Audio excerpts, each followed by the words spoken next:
dalam rangka menjamin kepastian penyelesaian penataan tenaga non-ASN paling lambat pada Desember 2024, Komisi 2 DPR RI meminta Kementerian PAN-RB memasukkan ketentuan terkait penataan tenaga non-ASN menjadi P3K paruh waktu, mekanisme kerja P3 paruh waktu, serta hak dan kewajiban P3 paruh waktu dalam peraturan pemerintah tentang manajemen ASN. Setuju? Belum. Silakan. Saya ini kan lebih teknis ya. Yang paling substantif itu sebenarnya dalam rangka menjamin kepastian penyelesaian penataan non-ASN,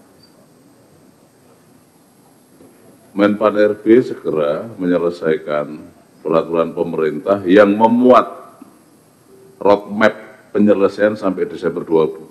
Penyelesaian non-ASN sampai 2024 Desember itu. Redaksinya kayak apa, tapi maksudnya kayak begitu, substansinya kayak gitu. Jadi ini sebagian kecil aja Pak, tentang paruh waktu dan sebagainya. Tapi yang terpenting di peraturan pemerintah itu adalah bagaimana roadmap tadi yang disampaikan Ketua juga. Mekanisme kayak apa, usahanya kayak apa juga. Di peraturan pemerintah itu harus dibunyikan begitu. Ya. Interupsi pimpinan. Silakan. Jangan spesifik langsung ke paruh waktu pimpinan. Ini mengecilkan perjuangan teman-teman yang sudah luar biasa. P3K cukup, nanti detail paruh waktu lainnya kita bahas bersama. Kalau ini terlalu mengecilkan. Kasih pimpinan. Iya, jadi saya kira gini saja, sampai tenaga non-ASN, titik itu aja menurut saya. Ya. Jadi meminta Kementerian PAN memasukkan ketentuan terkait penataan tenaga non-ASN secara lengkap. Gitu. Nah, roadmap itu kan turunan setelah dari PP selesai. Tapi besok kita minta dijelaskan dulu roadmap-nya supaya roadmap itu bisa berjalan dengan peraturan yang sudah tercantum di dalam PP. Kira-kira gitu. Ya. Dalam rangka penjamin. Kalau ditambahi kalimatnya Ketua. Dalam peraturan pemerintah Secara lengkap dalam rangka menyelesaikan penataan non-ASN sampai Desember 2024. Biar tegas di situ. kan dua di atasnya, Pak. Jadi dalam rangka menjamin kepastian penyelesaian penataan tenaga ASN paling lambat tahun 2024, Komisi meminta Kementerian PAN memasukkan ketentuan terkait penataan tenaga ASN secara lengkap pada peraturan pemerintah tentang manajemen ASN. Dalam peraturan pemerintah tentang manajemen ASN. Oke? Pak Menteri, yuk, Pak Toha. Pak Toha. Oke. Ya udah. Setuju. Udah ada ininya lupa. Oke. 2. Terhadap sejumlah 1,7 sekian orang tenaga ONS yang terdaftar dalam database BKN yang belum diangkat menjadi P3K, Komisi 2 DPR RI meminta Kementerian PAN dan BKN memastikan seluruh tenaga ONS dapat diangkat menjadi P3K pada seleksi penerimaan P3K tahun 2024, serta bagi tenaga ONS yang tidak lulus seleksi P3K tahun 2024 atau tidak dapat mendaftar langsung ditetapkan menjadi P3K per waktu. Ini otomatis kan ini, ya kan? Ya artinya poin 2 ini turunan dari poin nomor 1, detailnya, gitu. Itu ya. Pimpinan, saya agak tergelitik dengan kata serta bagi tenaga non-ASN yang tidak lulus seleksi P3K. Itu sama tetap terdaftar di BKN atau tidak itu? Kata serta bagi non-ASN yang tidak lulus seleksi. Sudah terdaftar.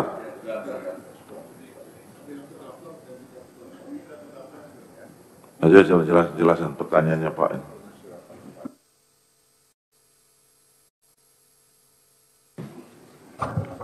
Mohon izin Pak Ketua. Jadi di dalam seleksi P3K tahun 2024 ini, tadi kan sudah dijelaskan oleh Pak Abba panjang lebar. Ada tiga level yang akan dimasukkan di dalam peserta seleksi. Yang pertama adalah THK 2, yang kedua adalah yang mereka terdaftar di dalam database non-ASN, dan yang ketiga adalah mereka yang belum terdaftar di dalam database non-ASN. Jadi kalau kalimatnya hanya yang terdaftar di dalam database non-ASN, maka nanti ada yang mereka yang ikut di yang prioritas ketiga itu menjadi tidak masuk di situ. Padahal di dalam sistem seleksi kita 2024 ini sudah memasukkan mereka yang tadi Pak Ketua sampaikan yang 1 juta lebih yang belum masuk di dalam database non-ASN, ataupun Pak Jumar tadi mengatakan masih ada nih yang belum masuk di dalam database non-ASN. Itu kita akomodasi yang masuk di dalam prioritas ketiga. Jadi ini harusnya seluruh tenaga ASN yang kita maksudkan di situ. Jadi posisi mereka yang kelulusannya berdasarkan perankingan dengan standar prioritas tadi, THK 2 dulu, kemudian non-ASN, kemudian baru masuk yang di luar database non-ASN. Begitu mereka masuk, mereka kemudian menjadi P3K paruh waktu yang mereka yang sudah mendaftar tadi. Gitu Pak Ketua. Baik. Cukup Pak ya? Saya setuju Pak Ketua, tapi jangan sampai anak kalimat membuat THK 2 dan prioritas sudah tadi terkait oleh prioritas 3 ini. Pastikan tidak. Kita. Karena diurut, ya. Iya. Setuju ya? Sebentar, itu supaya nggak ambigu, setelah tahun 2024 itu titik kemudian dimulai tenaga non-ASN yang tidak lulus seleksi ini atau yang tidak dapat mendaftar langsung ditetapkan menjadi PPK paruh waktu. Poin kedua itu, serta bagi tenaga itu nggak usah, itu kayak serta itu kata sambung yang menyetarakan antara kalimat pertama dan kedua. Kalau ini kalimat yang atas sama bawah ini bertentangan, karena yang atas itu memastikan seluruh, tapi ada juga kepengecualian begitu loh, yang tidak lulus Ya. dan tidak mendaftar itu. Oke, tadi bagi tenaga non-ASN. Nggak usah bagi Pak, tenaga non-ASN yang tidak lulus seleksi P3K atau yang tidak mendaftar, nggak usah pun lah. Pun itu dalam bahasa Inggris both. Ya. Yang tidak Ini Pak Toha ini pelajaran bahasanya kayaknya cum laude kali. 9.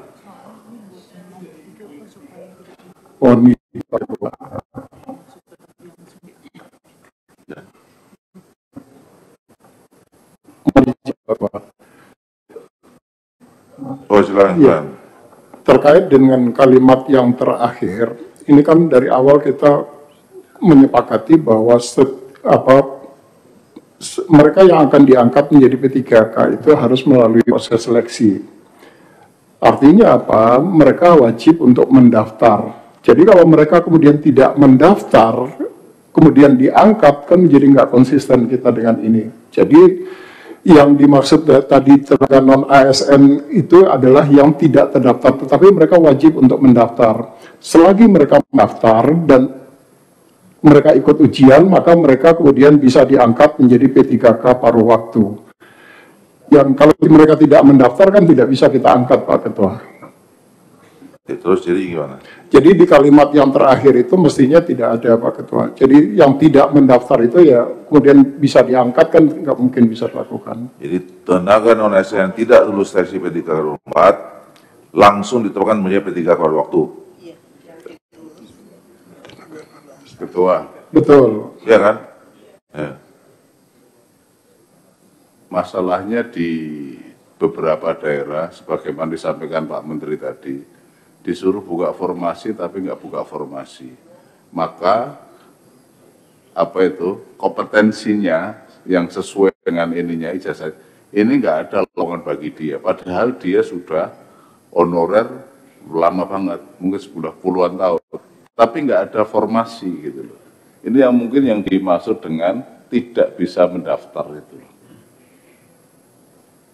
Ini masalah banyak itu. Izin Pak Ketua, Silakan. menambahkan Pak Toha, beberapa yang sudah terdaftar di BKN itu tidak bisa mendaftar karena memang tidak ada formasi. Contoh kami di DKI, kita memutuskan SD SMP yang sudah terdaftar di BKN tetap bisa diangkat. Khusus untuk DKI, mereka memang membuat peraturan cuma membuka formasi SMA ke atas. Nah, kalimat bahwa sudah terdaftar di BKN dan tidak ada formasi, mestinya tetap diangkat jadi P3K, itu belum tercantum dalam kesimpulan kita. Jadi saya tambahkan lagi Ketua. Tidak Jadi hanya ini sama atau beda nih kasusnya yang sama Pak Toha, Pak Mardhani? Sama Pak Ketua, samanya begini, sudah dari BKN, tapi tidak bisa mendaftar karena tidak ada formasi yang dibuka oleh Pemdanya. Sehingga kalau tidak mendaftar, kan tidak bisa, padahal sudah di BKN. Tapi gimana kok bisa ada di BKN kalau nggak daftar? Bisa nggak gitu? Ada nama, langsung masuk di database-nya BKN, tapi nggak ada informasi nih, ada, bisa kejadian gitu. Ya, bisa terjadi seperti itu Pak Ketua, karena ada jabatan-jabatan yang kemudian memang tidak, tadi sudah disampaikan oleh Pak Kepala, bahwa ada jabatan-jabatan yang kemudian yang bersangkutan tidak eligible. Misalnya teman-teman di instansi itu masih memasukkan data pengemudi, yang sebetulnya informasi pengemudi itu sudah tidak ada. Mereka juga masih memasukkan data yang terkait dengan cleaning service, padahal formasi cleaning service itu sudah tidak ada gitu. Nah, sepanjang kualifikasinya memenuhi syarat, misalnya kan banyak dari cleaning service ataupun pengemudi. Sorry, kalau itu kan kebalik dengan itu Pak. Artinya kan ada formasi yang dikirim oleh daerah kan? Ya, Tapi formasinya tidak sesuai dengan kompetensi yang ada di BKN. betul. Formasinya itu tidak ada, tidak diusulkan karena memang tidak boleh diisi formasi itu, Pak Ketua. Tetapi di dalam database non-ASN tetap diusulkan oleh instansi, di judul jabatannya itu ada pelaksana, tapi begitu kita baca uraian tugasnya ternyata yang adalah pengemudi di situ. Nah, itu yang kemudian tidak bisa mendaftar. Kalau di instansinya menyediakan formasi jabatan untuk arsiparis misalnya, karena yang bersangkutan punya kualifikasi pendidikan bisa memenuhi kompetensi di arsiparis, maka dia bisa mendaftar walaupun di dalam database-nya dia terdaftarnya sebagai pengemudi. Iya, tapi itu case yang lain lagi seperti yang disampaikan oleh Pak Mardhani sama Pak Toha.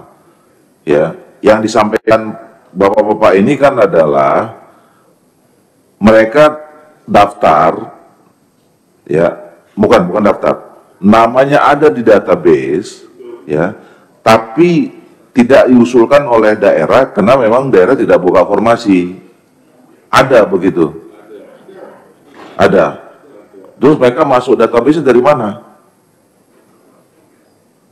Ya, database-nya sendiri kan dicatatkannya itu adalah di 31 Desember terakhir 31 Desember 2022 Pak Ketua.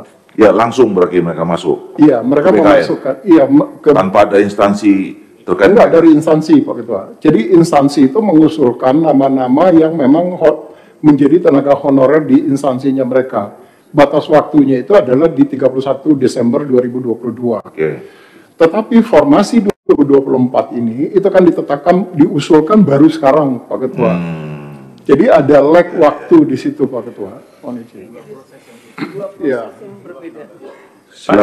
Izin.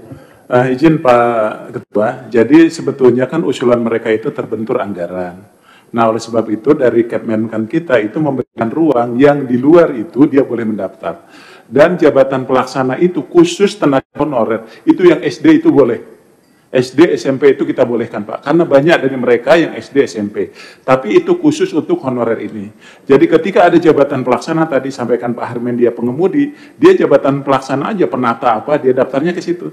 Jadi itu BKD-nya Pak. Jadi BKD mengatakan Anda walaupun ada P3K, dalam hal nanti anggarannya sudah cukup, dia tidak perlu tes lagi. Dia bisa langsung diangkat menjadi P3K yang penuh. Kurang lebih begitu Pak. Skenario grand design-nya Pak Menteri itu di dalam Permenpan-nya itu seperti itu. Jadi sebelum di dalam Permenpan itu lebih ini lagi Pak, lebih memberikan ruang yang lebih besar sehingga Pak Ketua. Terima kasih Pak. Itu nanti dijelaskan waktu di roadmap itu ya, di kita konsentrasi. Nah, untuk kembali ke sini, berarti kalau dengan kebijakan itu dimungkinkan dong tadi ya, yang tidak daftar tadi itu. Sebenarnya tadi nunggu Izin Ketua, ya.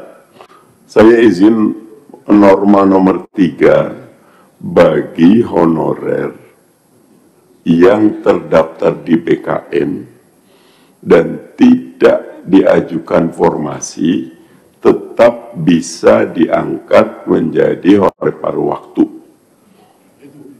Itu harus ada kalimat, karena kita nanti begini pimpinan, 1,7 katakan 1,6 udah bisa kita angkut. 100.000 yang tidak terangkut itu tetap harus kita pertanggungjawabkan. Karena mereka mau daftar, kan ini pimpinan, data ini kan sudah sejak puluhan tahun yang lalu. Sementara aturan yang dibuat formasi itu baru. Tetap saja tidak terangkut semua. Kita tetap harus memasukkan satu norma bahwa mereka yang sudah terdaftar dan memang sudah dicek tidak ada yang siluman, tetap bisa diangkat. Harus ada norma itu pimpinan. Ya, enggak. Cuk, tadi kan sebenarnya kita udah masukkan itu, atau yang tidak dapat mendaftar. Atau kita lebih detail lagi kayak tadi. Ya, seperti yang disampaikan Pak Mardhani itu Pak Ketua. Jadi normanya diatur tersendiri, alamatnya juga jelas. Mereka yang tidak ada formasinya, arahnya jelas, jadi pelaksana di SD atau apa tadi itu. Ya nggak, maksudnya ya itu teknis lah ya, mau kita buat poin sendiri atau tidak. Sebenarnya kan nyambung ini. Jadi kita tambahin aja. Jadi tadi ya, tenaga non ASN yang tidak lulus seleksi. Tunggu dulu. Jangan dulu. Jadi tenaga non ASN yang tidak lulus seleksi P324 dapat ditetapkan menjadi P3 per waktu. Langsung aja, tenaga non ASN yang sudah terdaftar dalam database BKN dan tidak diusulkan ya, dan tidak diusulkan dalam formasi rekrutmen 2024 tetap diangkat menjadi P3 Karpol. Belum mantap Ketua. Ada usulan? Nah, tenang dulu. Belum. Ya sebentar, ini dulu selesai baru nanti Pak Toha. Tidak menjadi waktu tengah saya sudah. Oke, silakan Pak Toha. Ya, jadi yang tidak bisa mendaftar itu tidak hanya itu, Ketua. Satu yang tidak bisa mendaftar itu karena kalau di Kemenak itu dia lulusan tarbiyah, ya, tapi dia ngajar, dia seharusnya ngajar, tapi dia jadi penyuluh misalkan. dia lulusan dakwah, tapi dia ngurusi administrasi, tidak linear itu nggak bisa daftar. Yang kedua, itu tadi yang disampaikan, lulusan SD, SMP, SMA, itu karena memang nggak bisa daftar, karena kompetensinya nggak ada. Sehingga seharusnya BKN ini seharusnya, mohon maaf, ya apa adanya usulan dari daerah itu, namanya itu, jangan pelaksana. Mengakomodir, karena banyak sopir, penjaga sekolah, cleaning service, ini yang banyak malahan. Yang mereka nggak bisa apa-apa, nggak bisa daftar. Kemudian yang ketiga, karena memang tidak ada formasi. Jadi yang tidak bisa mendaftar itu tiga ini yang menurut saya. Jadi tidak hanya ini aja yang tidak diusulkan dalam formasi itu. Jadi yang harus kita cari solusinya gitu. Iya. Ini begini, Pak Toha, itu yang saya katakan, kalau kita cari lagi, itu lebih dari 1,7. Ya, banyak kasus yang kayak seperti yang saya bilang Pak Toha itu. Yang tadi dulu saya pernah sampaikan, misalnya soal tenaga kesehatan di rumah sakit umum daerah, di puskesmas gitu ya. Mereka nggak jelas itu. Mereka diangkat sebagai tenaga sukarela namanya. Tapi nggak ini. Nah, makanya waktu itu kita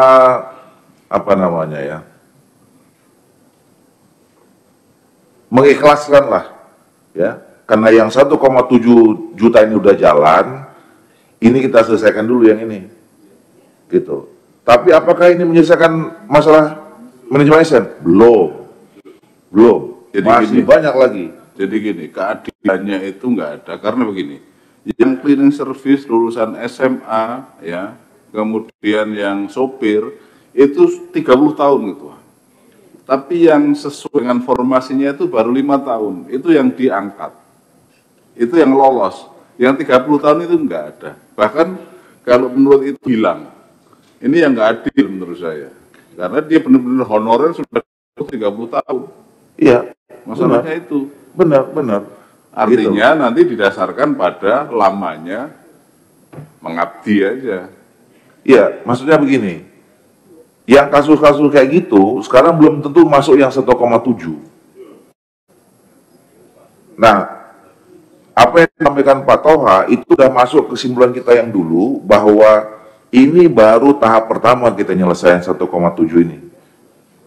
Dan saya waktu itu bilang, apakah ini menyelesaikan masalah secara keseluruhan tentang tanggung jawab? Belum. Jauh dari masalah selesai. Makanya waktu itu kita minta, harusnya PP ini juga bisa menjangkau atau menjawab persoalan setelah 1,7. Gitu. Itu yang saya nanti minta. Jadi PP ini bukan hanya mau kita buat menyelesaikan yang 1,7 ini, tapi masih banyak lagi tenaga-tenaga honorer yang lain yang memang belum, tenaga ASN yang belum selesai, tapi mungkin ya belum bisa kita selesaikan sekarang. Lah ini aja ribet gitu, 1,7 apalagi nanti nambah itu. Itu tadi waktu itu Pak Saudara Menteri mengatakan, ya kalau kita masuk lagi ke situ, yang ini nggak selesai-selesai nanti nih, gitu. Saya paham yang disampaikan Pak Toha, dan saya juga banyak itu di tabel yang kayak begitu.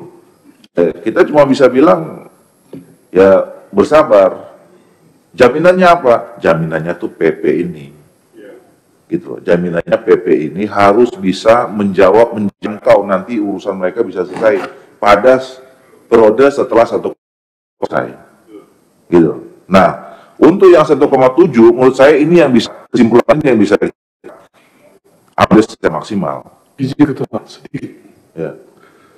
Ini saya cuma pertanyakan, waktu itu kan kita sudah sepakat bahwa yang sudah berusia masa kerja sekian tahun ke atas tidak ada seleksi, tetapi hanya, ya artinya ada afirmasi terhadap masa kerja mereka. Di sini kok masih ada seleksi itu pertanyaannya. Bukan, ya itu kan istilah ya. Jadi kita tetap, saya waktu itu pertanyaan Pak Ongku itu saya tanya, clear tuh, waktu itu ada skema alur yang disampaikan oleh Kemenpan, ini saya bilang bahasanya seleksi. Jadi memang tetap bahasanya seleksi, tapi afirmasi gitu, tetap. Karena kalau nggak kita buat ya siluman-siluman itu, Pak. Jadi seksinya administratif lah, kira-kira begitu. Administratif, Pak. Gitu. Iya, koreksi Ketua. Jangan. Ini biar nggak bias dan bagian TikTok juga. Ini kan di poin 2 itu dapat diangkat menjadi P3K pada seleksi penerimaan P3K tahun 2004. Tenaga non ASN yang tidak lulus seleksi. Ini nanti jadi viral ini, Pak. Nah, sementara kan selama ini termasuk di TikTok statement menteri itu seleksi itu hanya untuk memvalidasi untuk mendapatkan NIP atau NIK. Nah, itu, Pak. Nah, ini mesti disempurnakan bahasanya. Jadi tidak ada istilah tidak lulus seleksi, Pak. Pak Ketua. Nah, reaksi gimana saya silakan kawan-kawan.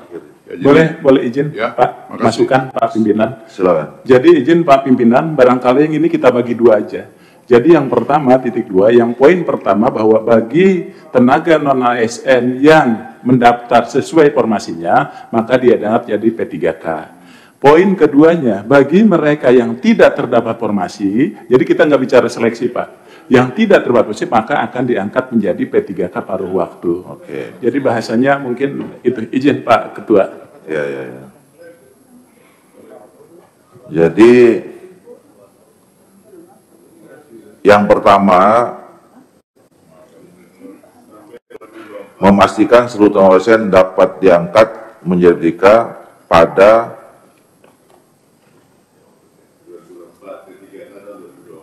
formasi. Ya. Itu pakai seleksi kan? Pak, jadi pada seleksi 2024 titik 2, mungkin poin 1, ya, atau poin A, 2A. Ah, itu ya. Di situ di enter mungkin ya. Ya, oke, poin A. Ya. Oke. Ya. Tenaga non-ASN tidak. Tenaga non-ASN yang mendaftar dan mendapatkan informasi maka ditetapkan menjadi P3K. Bagi tenaga non-ASN yang Ya. informasi ya. Oh, ini yang pertama dulu ya. Ya, tenaga non-ASN nggak usah pakai bagi kata Pak Toha. Iya Pak. Nanti bagi-bagi katanya. Tenaga non-ASN yang terdaftar Yang mendaftar Pak izin. yang mendaftar Dan terdapat dan formasi. yang mendaftar dan Sesuai dengan formasi jabatannya. sesuai dengan formasi yang diusulkan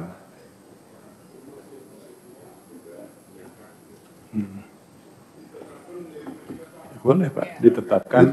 menjadi diangkat menjadi 3. P3K.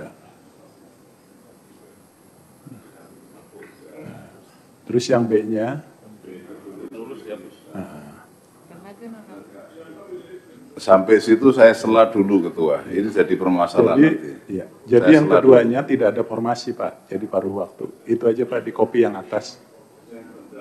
Jadi pemerintah daerah misalkan membuka formasi tenaga kesehatan, di situ honorernya tenaga medis itu katakanlah 4, tapi hanya membuka 2. Oke. Semuanya mendaftar.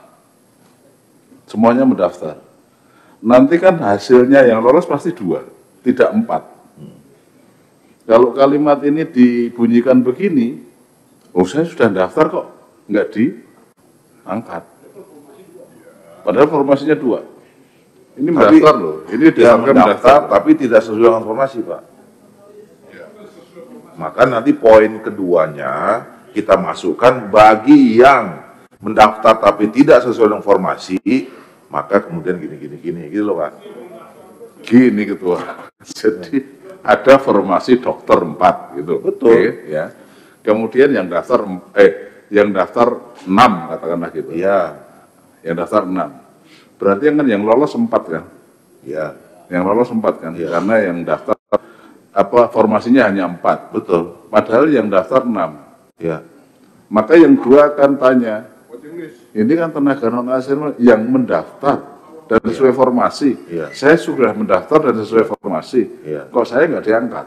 Ya makanya itu yang saya bilang, Bapak nyelanya kecepatan. Yang mau Bapak sampaikan itu nanti di poin B-nya, gitu loh maksud saya, Pak. Tuntaskan yang B dulu pimpinan. Iya, gitu loh. Makanya di atas itu juga salah, nanti itu kita perbaiki dulu. Jadi kalau memang mau dibagi, itu nggak bisa langsung tenaga non ASN dapat diangkat menjadi PDK pada serial 4.2. Nanti itu kita tunda loh. Ini loh ya. Jadi tenaga non ASN yang mendaftar dan sesuai dengan formasi yang diusulkan langsung diangkat menjadi P3K, itu toh? Nah, tenaga non ASN yang mendaftar dan tidak sesuai dengan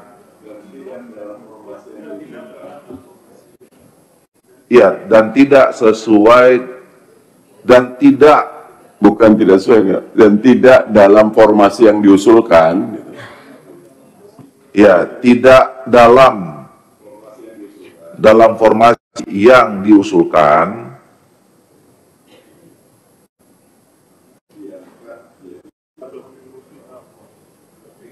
diangkat menjadi P3K paruh waktu.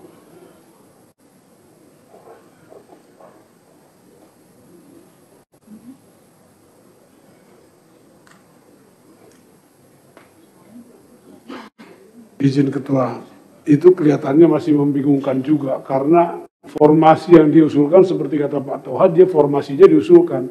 Ini jumlahnya yang tidak memenuhi kan? Jumlah, jadi harus ada kata-kata jumlah mungkin yang tidak tertampung dalam formasi yang diusulkan.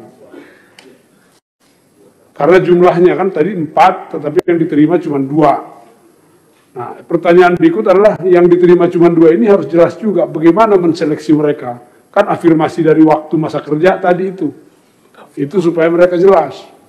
Nanti ada salib menyalip juga, wah 2 yang diterima, wah kok yang muda yang lebih diterima gitu. Izin Pak Pimpinan, dari menjelaskan yang tadi, misalnya tadi ada formasinya, ada formasi 2, kemudian ada yang biasanya kan 4, nah, otomatis mereka semuanya tes. Diambillah berdasarkan ranking, otomatis diangkat ranking 1 dan ranking 2. Itulah menjadi P3K, penuh waktu. Betul. Yang 2 ini, tadi kan sudah ikut seleksi, sudah ikut tes, tapi karena dia ranking 3 dan ranking 4, nggak bisa P3K penuh waktu, karena formasinya hanya 2.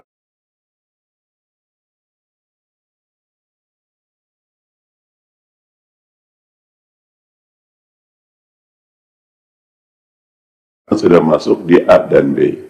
Tidak lulus.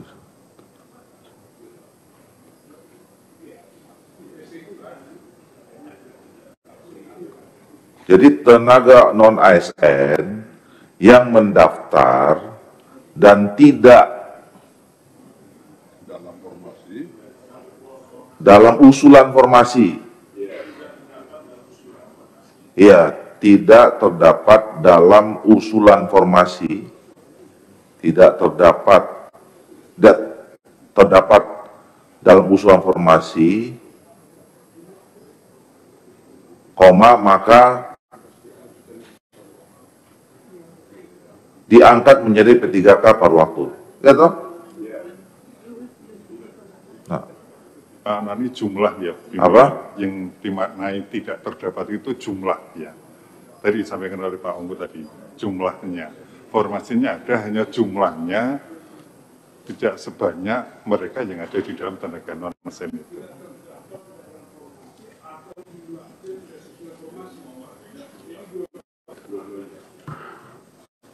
Boleh dimasukkan Pak Ketua sesudah tidak terdapat dalam usulan formasi dan atau jumlahnya tidak sesuai langsung diangkat.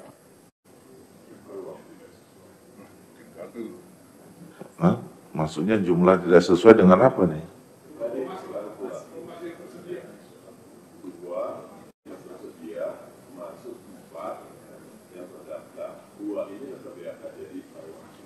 Iya, kan udah mewakili terdapat dalam usulan formasi. Pokoknya mana dari tidak terdapat dalam usulan formasi itu ya jumlah.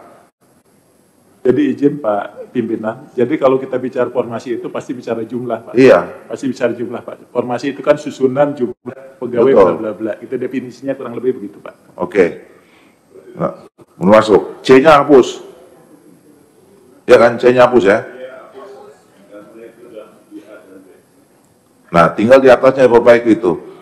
Terhadap sejumlah 1,7 sekian tenaga ASN yang terdaftar dalam database PKN yang belum diangkat menjadi P3K, Komisi DPR meminta PPR memastikan seluruh tenaga non ASN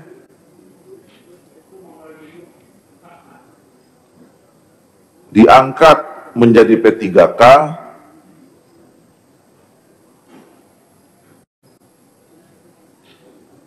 dengan ketentuan titik 2. Iya toh? P3K tahun 2004. P3K tahun 2004. Oke. Ada lagi? Masuk. Ya, Dok. Pak Menteri? Oke ya? Oke, PKN.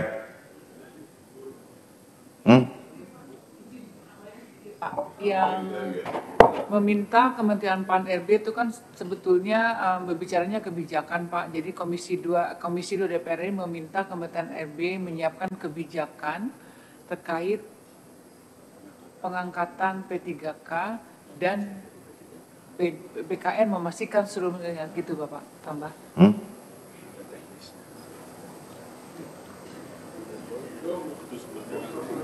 Nah, straight to the point aja Bu. Kebijakan tuh detailnya kan. Iya. Iya. Ya, setuju ya. Oke. Ya. 3. Terdapat tenaga ASN yang terdaftar dalam database BKN namun saat ini sudah berhenti bekerja, termasuk tenaga ASN di Kabupaten Manggarai Timur. Komisi 2 DPR meminta Kementerian PNB meninjau ulang kembali keputusan Menteri Pembangunan Tempat tentang mekanisme seleksi P3K tempat agar tenaga ASN yang terdaftar dalam database BKN tetap bisa mendaftar seleksi P3K tahun 2004 meskipun tidak lagi aktif bekerja. Ini ada surat masuk.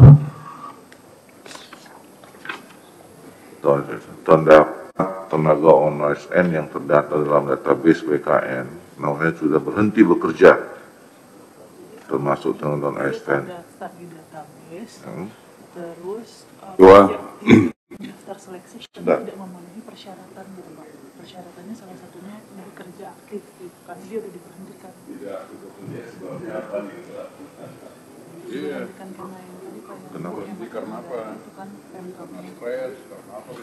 kan bupati menghentikan tenaga honorer. Oh, gini. Terus dia Bukan. Oh gitu ya. Nanti kita ke sana, Pak. Jadi begini, ada dua kebijakan yang berbeda antara pemerintah sebelumnya dengan pemerintah yang sekarang. Pemda.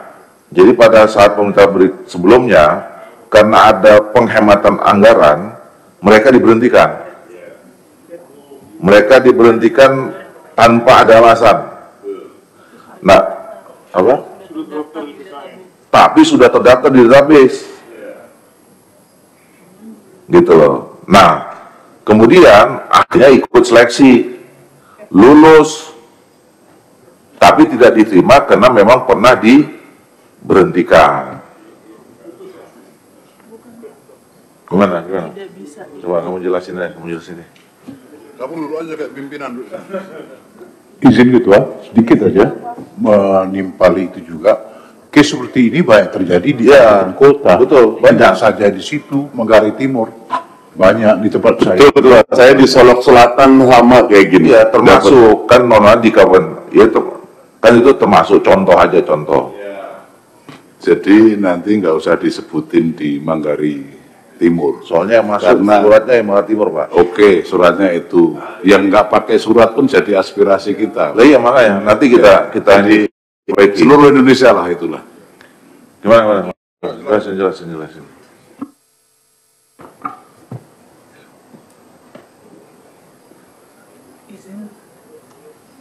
Izin Bapak Ibu yang sekalian menjelaskan terkait poin kesimpulan nomor 3.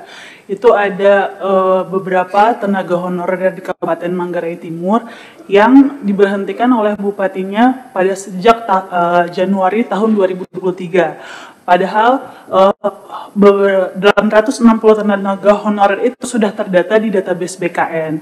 Hanya saja di peraturan P3K terkait seleksi PPK 2024 nomor 347 itu ada persyaratan harus bekerja aktif minimal 2 tahun berturut-turut, sehingga yang diberhentikan ini tidak bisa ikut mendaftar karena tidak memenuhi persyaratan. Sementara dia sudah terdaftar di database. Nah, ini bagaimana untuk memastikan mereka tetap bisa ikut seleksi atau tetap bisa diangkat gitu menjadi P3K. Terima kasih. Ya, udah ngangguk-ngangguk tuh kepala BKN. Iya, udah tahu kan berarti kan masalahnya kan? Tahu Pak. Sudah ke kami dan sudah Gimana? Coba. Iya Pak, sebetulnya memang di 347 itu kan persyaratan utamanya pada saat dia mendaftar seleksi itu memang posisinya masih aktif di situ. Kita memanainya kembang tenaga non-ASN itu kan memang betul-betul yang sudah aktif. Gitu. Ya, karena memang ada permintaannya itu kan merubah 347, termasuk mereka yang sudah diberhentikan karena sudah di dalam database. Kalau kita lihat alasannya tadi, diberhentikan karena nggak punya anggaran, tentu kan mereka juga mungkin nggak. Kalau diangkat kembali pun juga anggarannya kan belum tentu ada, karena kemarin kan asalnya kan anggarannya nggak punya gitu. Ini menurut kami kalau memang aliran anggaran menjadi tidak konsisten, kemarin diberhentikan karena nggak punya anggaran, sekarang pengen itu diangkat kembali. Ini menjadi pertimbangan Pak Pimpinan. Itu kepala daerahnya udah ganti Pak. Iya. Jadi mereka ya tapi saya kira bukan aja di sini tuh, banyak tuh yang kayak gitu ya. Nah gimana nih solusinya? Izin Pak. Jadi basis dari pengangkatan kita ini kan, kita juga kan dilihat publik ya, kebutuhan dan kinerja Pak. Jadi ini datang juga sih ke kami juga melakukan konfirmasi juga. Jadi memang dari sisi kebutuhan memang sudah beberapa terpenuhi sehingga kontraknya habis dan sebagainya. Tapi kalaupun memang ini akan diakomodir, kalau menurut saya harus ada kriteria. Karena juga ada yang berhentinya karena dipecat, karena dia tidak berkinerja dan sebagainya. Jadi kalaupun ini harus ada norma yang mencerminkan bahwa memang tetap ini untuk memelihara kinerja organisasi. Jadi artinya kalaupun ini yang berhenti bekerja itu kriterianya yang seperti apa, gitu ya. Seperti apa, atau karena dia dirumahkan dulu tidak ada anggaran, tapi setelah ada anggaran dia misalnya boleh. Tapi kalau menurut saya kalau diakomodir harus ada kriteria Pak, karena yang berhenti itu dengan berbagai macam Pak. Kurang lebih begitu, makasih Pak. Nah, jadi maksud saya begini, ini kan sebetulnya peristiwa yang juga kita harus respons dan tanggapi, tapi tidak untuk menyelesaikan masuk yang sekarang, kan gitu, ya. Jadi kita nggak adil juga kalau nggak respon mereka, tapi juga nggak mungkin kan masuk yang sekarang ini kan udah jalan. Tapi tetap harus kita melakukan menurut saya, karena kejadiannya bukan hanya di satu kampung ya. Yang kedua saya setuju yang disampaikan oleh Pak Debuli tadi bahwa memang harus tahu dulu kita penyebab berhentinya kenapa. Jadi bukan karena ada kasus, ya yang paling bisa ditolerir ya tadi itu. Dan biasanya kalau pemberhentian massal itu kan karena soal itu kan, anggaran. Kalau yang kasus-kasus itu kan nggak massal, 1, 2, 3 orang gitu. Jadi usul saya begini, terhadap itu, bukan terhadap terhadap tenaga non-ASN yang terdata dalam database BPK 6 perusahaan yang sudah berhenti bekerja karena ya kebijakan pemerintah daerah terkait anggaran.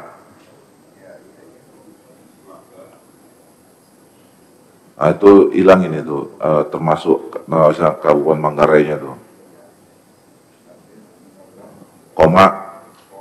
Komisi 2 DPR meminta PMPM meninjau ulang kembali keputusan PAN-RB tentang mekanisme seleksi pendidikan agar tenaga non-ASN yang terdaftar dalam database PKN tetap bisa terdaftar seleksi menampilkan meskipun tidak lagi aktif bekerja. Gitu ya? Ya kan?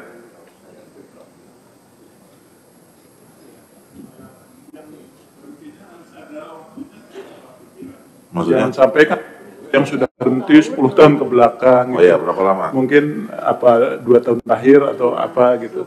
Terus 5 tahun terakhir. Oh, kelamaan Pak. Kelamaan. Kasihan Pemdanya. 3 bulan lah atau 3 bulan terakhir gitu. Setahun lah. Atau paling lama 1 tahun. Iya, paling lama setahun.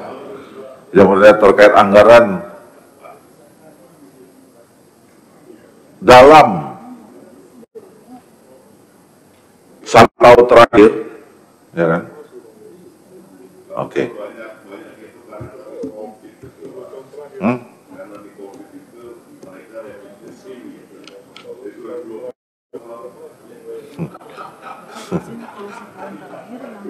Nggak masuk. Oh ya, benar-benar. Kalau kasus Manggarai Timur ini berhentinya Januari 23. COVID. Ya, dalam COVID berarti 2 tahun ya? 2 tahun lah. Ya. 22 ya? Oke. Ya. Saudara Menteri, oke. Jangan dibatasi Ketua. Jangan dibatasi, karena itu tidak hanya karena anggaran 2 tahun ini. Ada beberapa hal yang lain, kasus yang lain sebelumnya juga begitu. Bukan karena anggaran. Ya, tapi kalau misalnya kita buka lagi ini nanti orang mau pensiun tahun depan, berarti 30 tahun yang lalu juga dia bisa daftar lagi, Pak Toha. Izin pimpinan. Silakan. Karena persisnya kan yang ada di dalam database. Database itu kita buka tahun 2020. 5 tahun yang lalu itu kan berarti kan sebelum tahun 2020, sehingga dia belum masuk ke database. Oh, jadi sebetulnya tanpa di ini pun juga udah bisa, udah otomatis ya? Iya, udah kunci di database ya? Iya. Oke. Berarti nggak perlu 2 tahun dong ya?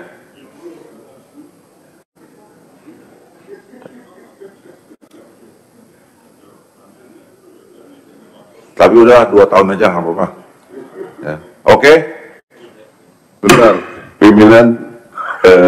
Saya nomor 3 setuju, tetapi yang terpenting di kesimpulan kita justru mestinya ada political will bahwa Komisi 2 dan pemerintah bersepakat untuk melonggarkan aturan 30% pengangkat plafon belanja pegawai. Kalau itu tidak dilonggarkan, maka tidak jalan. Karena semua daerah nggak akan mau mengajukan dan tidak akan mengangkat. Karena semuanya maksimal di peraturan Menteri Keuangan memang 30% belanja pegawai. Padahal kita ingin menyelesaikan ini. Nah, aturan itu di 2024 mestinya dihilangkan sehingga dia bisa mengangkat semuanya honorer yang terdata di BKN. Kalau tidak ada itu pimpinan, seperti Pak Menteri sampaikan, walaupun Pak Menteri sudah berteriak-teriak agar Pemda segera mengajukan formasi, semua Pemda lebih takut kepada ancaman peraturan Menteri Keuangan. Kalau lewat 3 bulan belanja pegawai, maka akan kena berbagai macam sanksi dikaitkan dana alokasi dana transfer daerah, kalau itu tidak kita step pimpinan, 1, 2 di atas itu susah untuk menjadi kenyataan. Itu bagus yang masuk kesimpulan kita pimpinan. Maksudnya di luar ini nanti ya?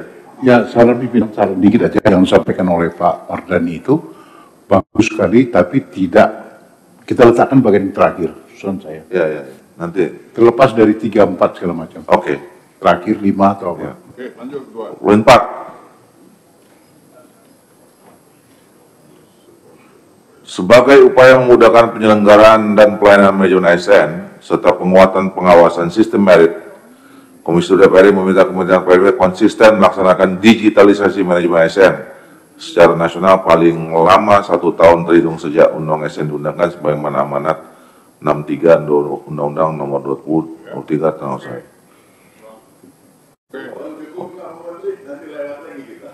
Undang-undang ini soalnya kita kan justru mengawal supaya tidak terjadi pelanggaran undang lagi. Jadi ini normatif sebetulnya. Mengingatkan. Ya. Izin Pak Ketua, tidak masuk ini, tapi yang kembali kepada nomor 2 dan 3 itu, kita tanya ke BKN, apa memang sudah habis kira-kira Bu, mereka-mereka yang belum termasuk dan masih bekerja di sana, misalnya tenaga satpol, tenaga kebersihan, apa ini tidak kita perhatikan di daerah-daerah itu? Kira-kira bagaimana itu, Pak? Kuncinya di database tadi, Pak. Jadi kesimpulan Bapak sudah memberikan database, itu sudah jadi kunci semua. Kalau mereka masuk di database, pasti diangkut. Pimpinan, izin satu lagi ke Pak Yomo, BKN Pak Yomo, Pak Menteri. Satpol PP include semuanya dalam kesepakatan kita, kan? Benar, Bapak. Masuk ya? Ya. Kalau yang tidak itu kan tadi sama oleh Pak Deputi, kan ada cleaning, driver, tenaga pengamanan.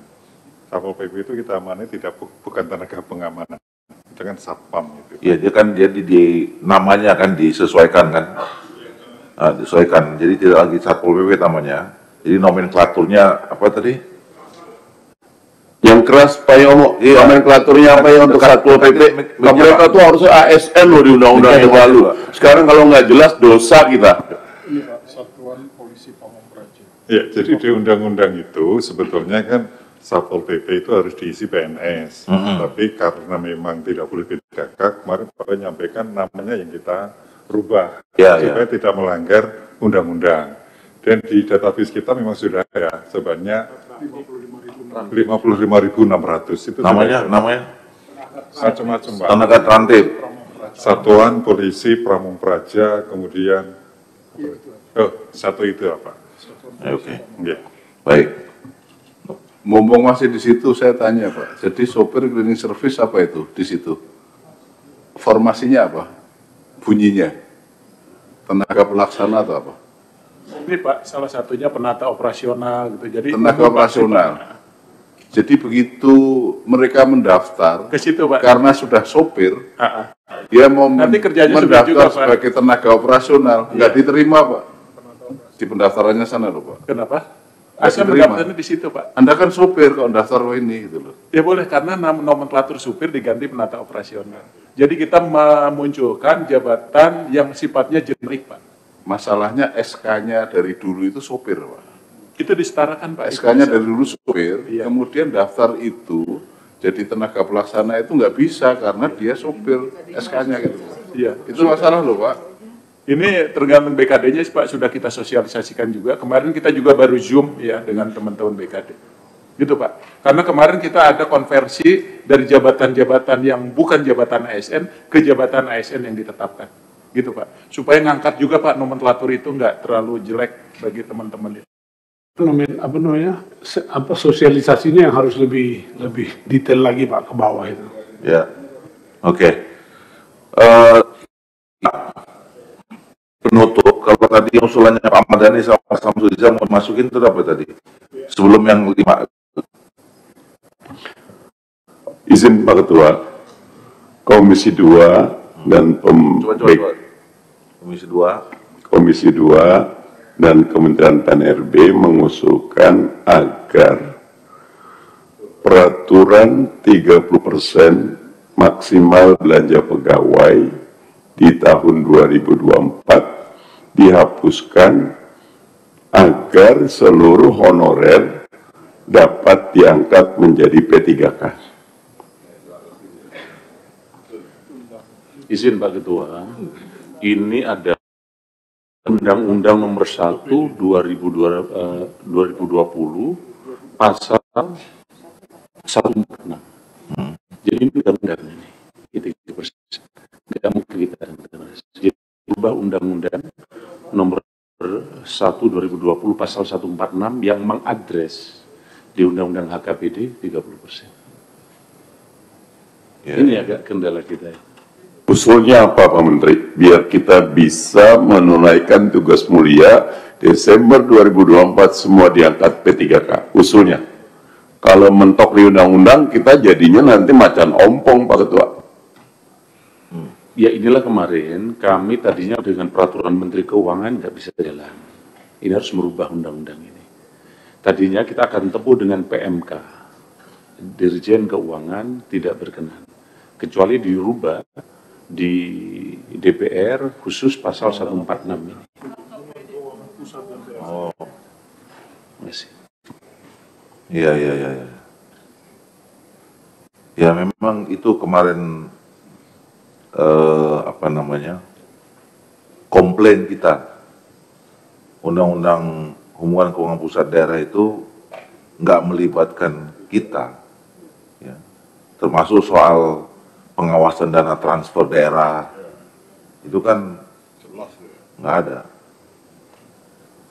Kita waktu itu sih mau join ya antara Komisi 11 sama Komisi 2 tapi akhirnya diserahkan ke Komisi 11 saja. Izin mungkin Komisi 2 berkirim surat Pak Ketua kepada Komisi 11 dan Menteri Keuangan seiring dengan ini sehingga nanti itu juga kami juga akan melakukan pembahasan kembali. Ya memang harus ubah undang-undang.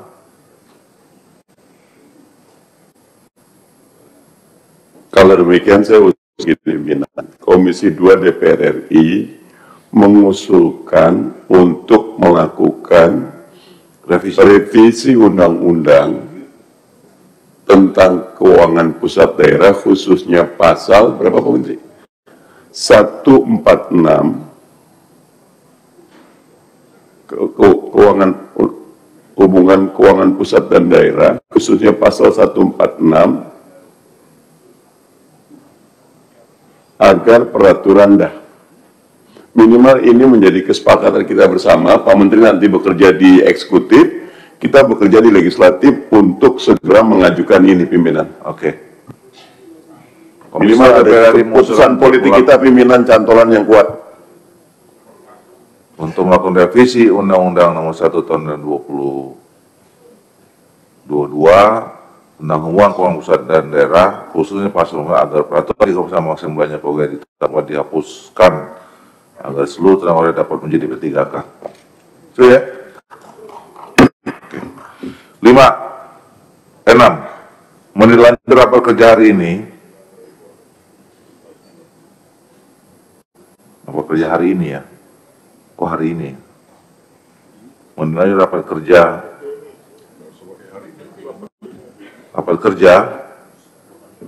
Komisi DPR RI bersama Kementerian PAN-RB dan BKN akan menggelar atau menyelenggarakan rapat konsinyering dalam rangka menyusun roadmap penataan tenaga honorer dan menyempurnakan rancangan peraturan undang tentang biaya ASN.